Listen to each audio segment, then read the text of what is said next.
You don't want my carpentry skills. Thank you very much. Thank you for accepting Harwich, yes. Okay, next up under old business, part-time housing coordinator and establishment of a housing trust. We have Bob Lawton and Mary Wagon. Did I say it right? I definitely did. Did I do it right, Mary? We don't care about that. Welcome and thank you. Thanks for inviting us. So I'm not sure what you had in your packet. Yeah, maybe, we Mr. don't Chairman, just to help out Bob, we had a discussion in which I provided a kind of a simple overview of our discussion, and it is a model that I was excited about. I think it's a model that is efficient and effective for government, which doesn't always occur.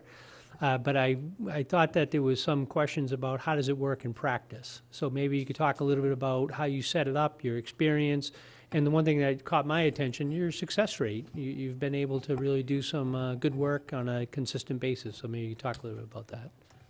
Okay, Mary can talk about some of the specifics, but in general, we started the program in 2007. We adopted a bylaw and a section of the general law, Chapter 4455C, which describes what the rules and regulations are, what the authority of the trust is. We have 5 members on our board. The town administrator is the chair of the board, and then there's 1 member of the Board of Selectmen, 1 member of the Community Preservation Committee, 1 member of the Housing Committee. We have a separate Housing Committee that does policy work, and then there's 1 citizen on the board. We have been successful, I think. To the tune of we've done 13 buy-down home ownership projects, 3 new construction of housing on town land. Habitat for Humanity did 6 units, 6, and then townwide rental, 6 units. We had another rental unit which we contracted with someone for 3 units, and then we have the ready renter list, which has 15. We have 2 major projects going on now. One is the Cavalier Motel, which has been in the paper. That's a demolition of the motel, and then we are putting in $2 million to, at $30,000 a unit, to do 69 units of affordable housing. Our second one is the Yarmouth Gardens. A little bit different way we did that. We put out to bid and took the right of first refusal, which we pay for, from the owner. We use that as part of our contribution. We just finished going out to bid, and we have a tentative award. It's not finalized yet. We're negotiating with the contractor to demolish the motel and do 40 units of affordable housing. We're doing 2 of those major projects on Route 28. We will do no more on 28. We don't want to turn Route 28 into a housing area. Certainly there's a lot of business that needs to be supported in that area. And all of our other units are spread throughout the community in each of the villages. So Mary, do you have some? Yes. So, hi, I'm Mary. I work full-time for the town of Yarmouth, and I was hired as an administrative assistant to the Director of Community Development. And one day she came in and said, "Oh, I want you to read this affordable housing deed rider and see if you can help sell this home that's up for sale." So on I went to develop a full-time position in affordable housing. And what's really happened in Yarmouth since they created the trust and adopted the Community Preservation Act and allocate 10% of that annual revenue to the trust, is that the town's been able to become more flexible and act quicker on their affordable housing program and projects. It really started out as a basic home ownership program on town-owned land in Yarmouth.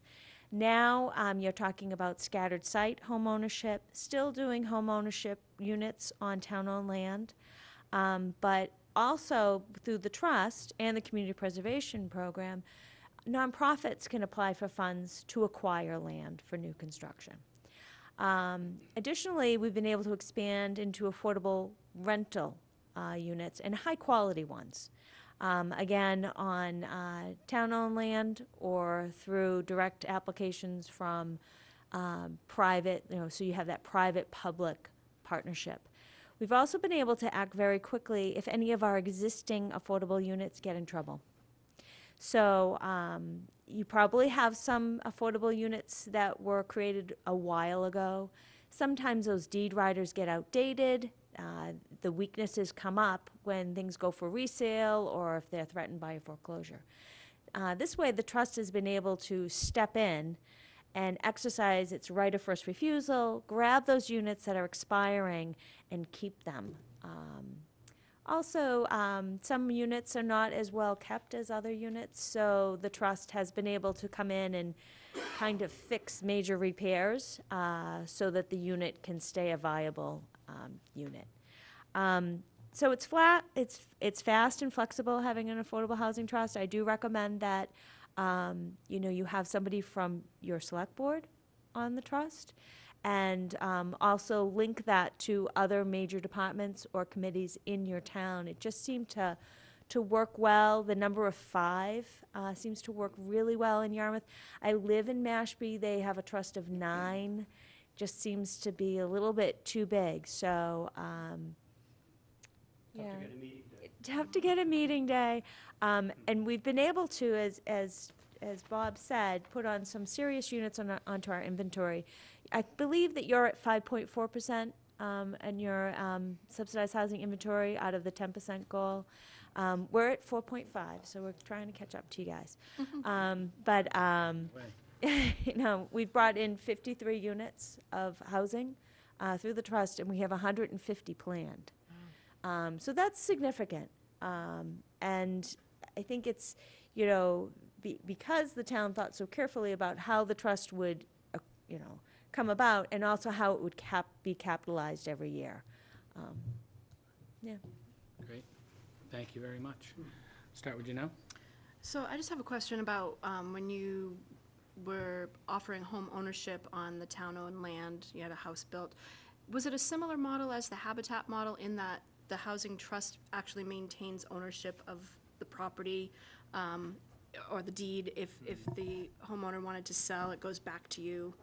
It does go back to us, but that's with the deed rider. We don't own anything. So everything is Even in contracted. between people, you don't own it?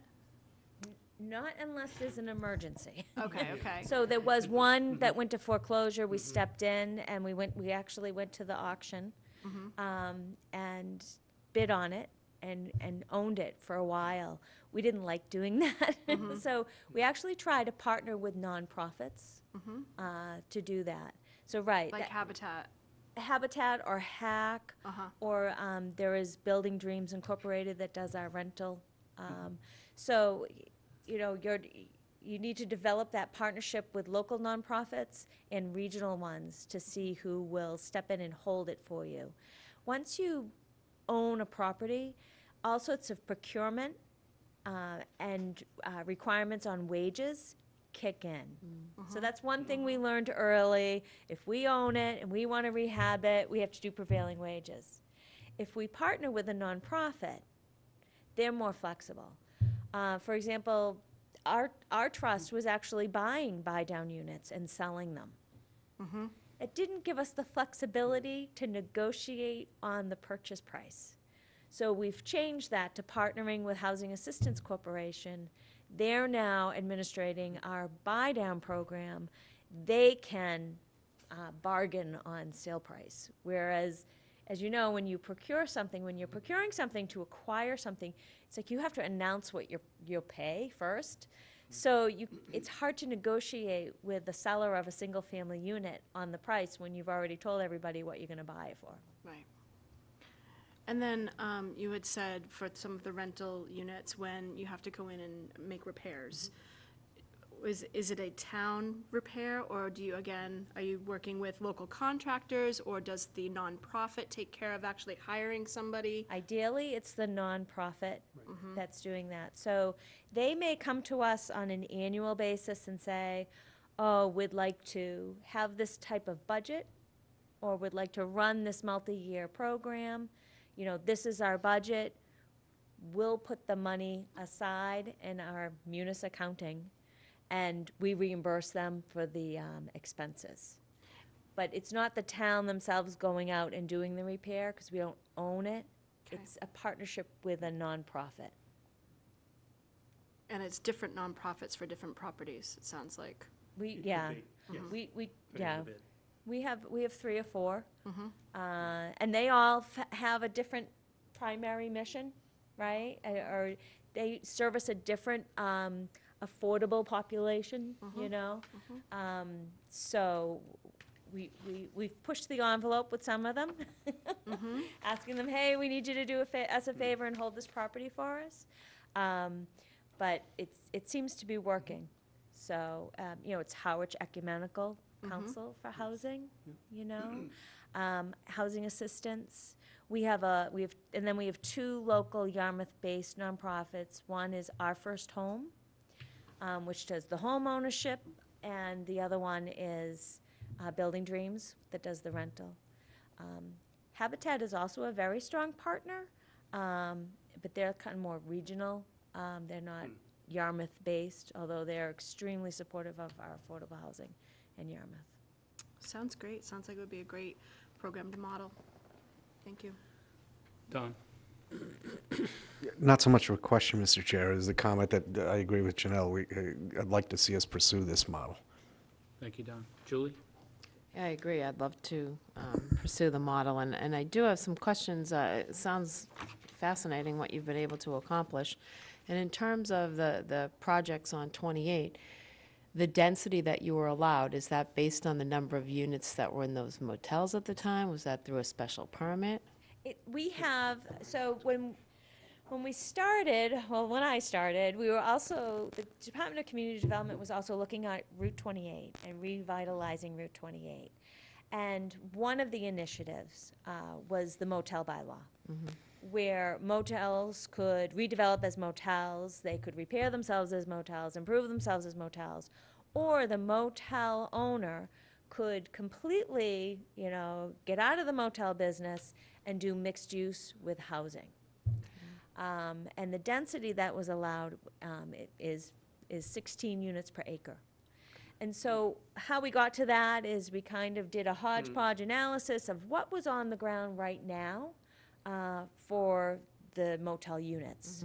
So we didn't want to increase traffic or wastewater flow or, you know, height too much, you know what I mean? We wanted to, so that's where we came with the 16 units per acre. We do have accompanying that a Cape Cod Commission approved growth incentive zone, which is like nitrogen neutral, you know, you have to show that you're keeping the development where it is or undeveloping. So who helped? Did you have to get assistance with that permitting? I mean, I imagine, When we wrote the motel bylaw? Well, not when you wrote the bylaw, but when you go about doing these projects, do you have to get assistance with the permitting, or are you able to just file? They can just file. It's not a 40B, so as long as they stay within the bylaw, Okay. they can do what they wish. We did hire a consultant to help us analyze the bid, Okay. because the financials that we require or that are submitted are pretty complicated. So we have a specialist who helps us analyze that, so that when they say they're making 25% profit, they really are. Yeah. They're not making 30, 40, Right. or whatever. So we needed someone. But other than that, really Mary's done the bulk of the work in doing the bid specifications. Okay. And then the trust analyzes that, we interview, and then make a determination. And so then that whoever wins that bid is doing the permitting work? Yes. Okay. Yes. All right. Great. Thank you. Larry? Yeah, I certainly like the results.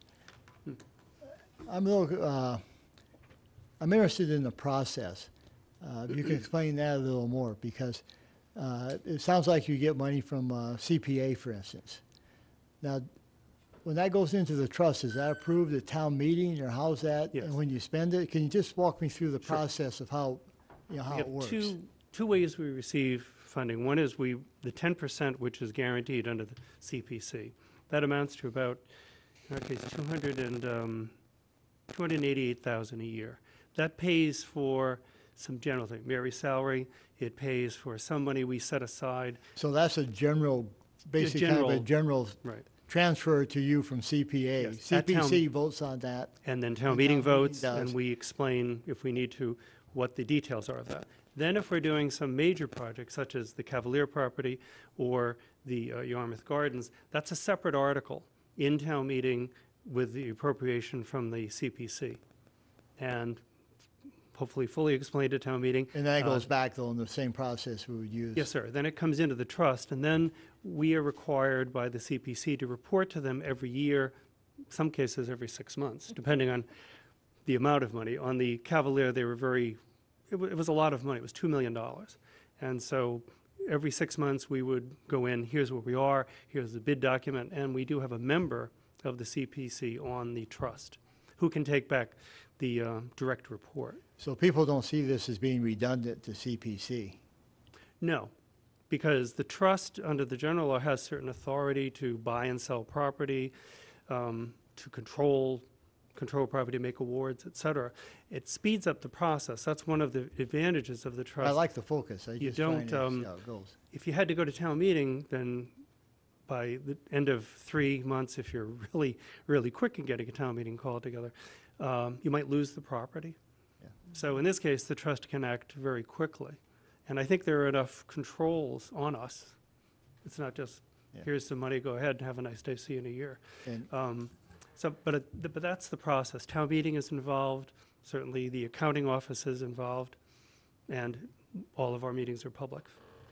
Mary, when you were hired, did they consider farming you out and regionalizing? So maybe you work with 2 towns if, if I'm not sure. I'm not sure. Well, it's somewhat a serious question. I'm not sure we have enough going on to hire a full-time person. Will we work? I Right. see Charlie from Brewster. I'm sure they'd be anxious. Of course, Well, he's I did different, work only part-time for the trust at first, but- Okay. right? So I was an administrative assistant that worked full-time for the Department of Community Development. And I used to be third-time assistant to the director. I also manage the CDBG program for the town. It's Community Development Block Grant, which is funded by HUD. And then a third for affordable housing. Yeah. And as the town became more and more interested in being proactive on affordable housing, my job description kind of shifted. So you can do a lot with a part-time person. So and- Bob, what's your view? Is that a way to start it, is to try to work with some is- other, and then we'll see, maybe expands from there, but just to get It is a good way to started? start, Larry, I think, because you don't know how deeply you're going to get into it. When we started, we had really no idea that we were going to do 2 major projects on Route 28 with 100 units. And that's a big chunk. So that's taken really since 2007, as we got our feet on the ground, did some small projects, had some success. People in town saw the success, and they were more willing to provide funding through the CPC and support those articles. To push the envelope, would it work to hire a contractor, a person, to contract that out initially? Would they not be familiar enough with the The town? trust did or- that at first in Yarmouth. The trust did that at first. They had a consultant. And then it switched to in-house. And I think the benefit of having it in-house is that there's somebody with a desk and an office, and your residents can come to that person for some assistance. So just today, 3 people walked into my office in crisis for housing. Now, I didn't offer them a unit, but I got them on the right track to find a unit. So that's a huge benefit to Yarmouth residents, that there's actually a desk in Town Hall that they can go to talk about these things. Yarmouth, I don't know if you have a human service department, Yarmouth does not. So some towns have a human service department, and that's where those people go to. But in Yarmouth, it's my desk. So. Thank you. Great, thank you very much. Really appreciate it. Chris, do you have anything to add? Yeah, I think that, what you can see, it's an opportunity to streamline and what makes a lot of sense to me in this program is that the way to do affordable housing is you got to create the subsidy. Either you donate the land, which I think we're in a position to potentially do, or you have CPC as your funding source, which obviously Yarmouth has done that model, and then you have the dollars to actually subsidize projects. And I do think by not being in the landlord business, there's a real value to partnering up with the private sector and let the private sector nonprofits do the work, get the deed riders and those other legal elements to guarantee that the properties stay, as affordable. I think this model just makes so much sense to move forward. And as I said publicly before, I think having the town administrator make that commitment and beyond that, obviously we have access to the attorneys, we have access to resources that maybe an average committee wouldn't have. So I had volunteered before, and I would continue to volunteer to go on that to make sure we get it started and to see if we can duplicate some of the success. At least from my position, I've been here for 3.5 years, and with the exception of Habitat, there really hasn't been too much in Hetch, too much in terms of progress. So I think that this is a model that would maybe jumpstart us and get us going. And my retired colleague in the back there, Mr. Sumner, you see a lot of folks that are interested in this, and we can establish those partnerships. And if we need to, if Harwich doesn't have enough cash and Brewster doesn't have enough cash, then maybe we join up to do a regional effort. So, I think that this board has been very open to that, obviously, with the work we've done with Chatham, and let's continue to broaden that and see if we can do something on the housing front. Great, thank you. Julie, thank you. Can I ask you one other question? In terms of when you went forward to create the trust and change the bylaw and all that, what was the time frame on that? How long roughly did it take you? The trust itself took just the 1 year Okay. to create that, because the Board of Selectmen were really enthusiastic. The board felt strongly that affordable housing was a crisis in Yarmouth, and really wanted to be very active. In fact, one of the former members of the Board of Selectmen is here tonight, who was one of the leaders in making that happen, Kurt Sears. Okay. And so with that kind of support, we were able to move quickly. I think on the bylaw, that was a much longer process. Yeah. Right, the bylaw was, I started 2004, the bylaw was passed, end of 2004, the bylaw was passed in 2006. And it was a huge effort with the chamber, motel owners, the state, the Cape Cod Commission. So actually, it did fairly well, and it hasn't, knock on wood, there hasn't been a need to really tweak it. It's doing okay. What happened was that we didn't see a lot of initiative. Right away, we got the Hampton Inn, and then just kind of flatlined. And we said, well, what if we put a little bit of money out there to see what happened, and boom, two more properties are going to get converted into high-quality units, raise and replace. So John Simpkins was a reuse of our old high school. Okay. And that was important. It was important to have a good, solid, affordable housing program to get that going. But I think that if you take this on, I think in a year, you're going to have all the components ready to go, and probably in about 3 fiscal years, you're going to really start to see the results. As you know, if anybody's here in construction, affordable housing or market rate, it takes a while because you have to find the spot, it's a site, you have to engineer it, plan it, and build it. So it does take a little time to get the person in the unit, but as you can see, we might have over 100 units coming online in the next 3 fiscal years, so we're great. excited. Great. Thank you. Thank you. Thank you. Bye.